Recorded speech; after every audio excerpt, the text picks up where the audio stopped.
We are going to look at this Springdale by Keystone, and this model is the SG303BH.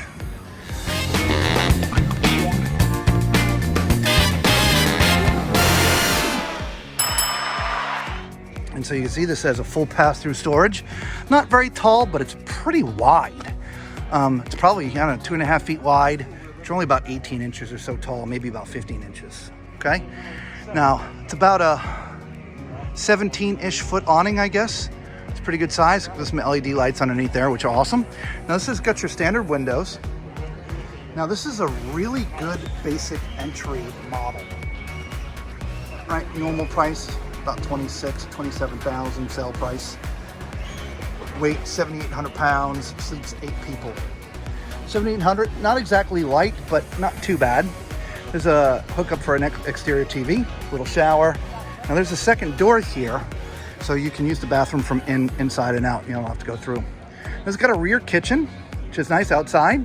A couple burners, a little micro refrigerator, and then little connection for a water hose. All right, let's go around to the back.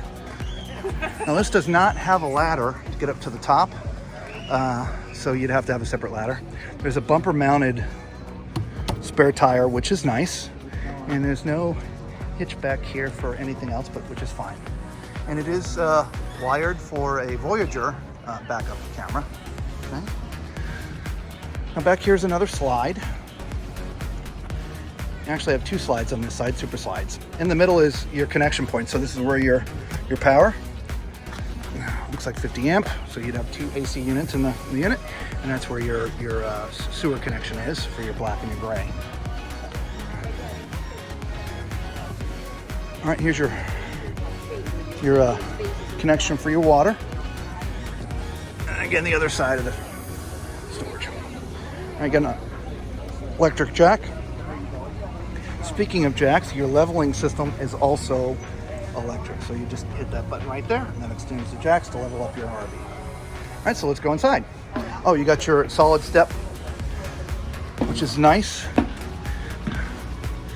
All right, nice spacious in here because of that big, huge slide.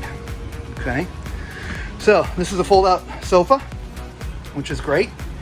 And over there is where your TV would go. One of my biggest pet peeves is when you're sitting on a sofa like this and having to jack your neck around to watch the TV. It's just not in the best place. But that's just me. But you can get a pretty decent sized TV up there. There is a 31-inch fireplace, which also puts out heat, so which is really nice. Got a Jensen audio system, speakers there as well.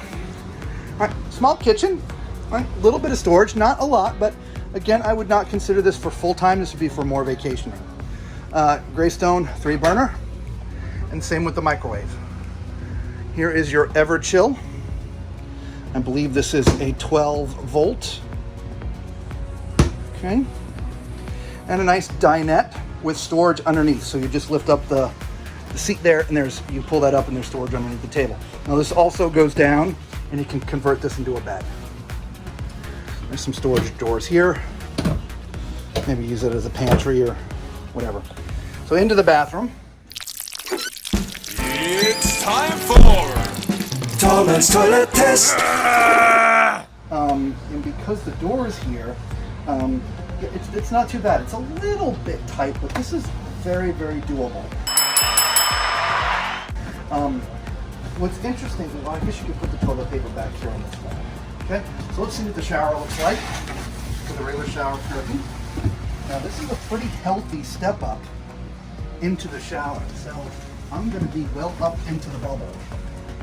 Now the other thing is you see where the shower is, right? It's down at my chest. So this is one of those units that these little insert pieces really need to be much higher, so this can be sitting up here.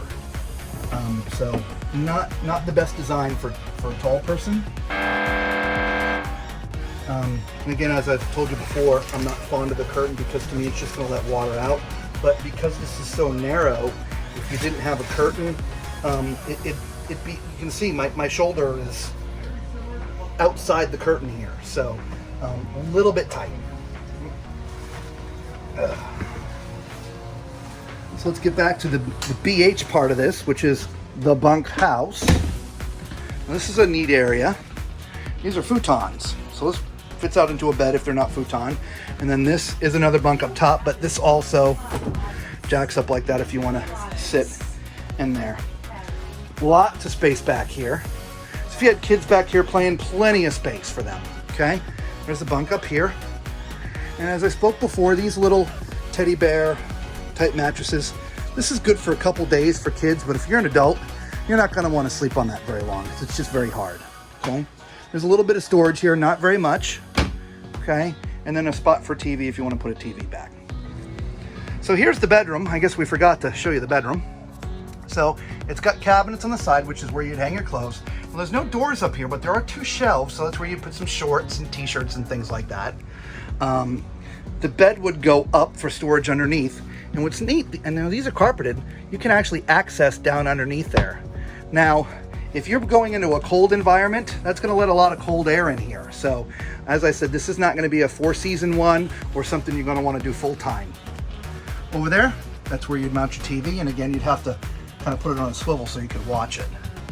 And it does have a little sliding door here, just latch so you can close it for some privacy.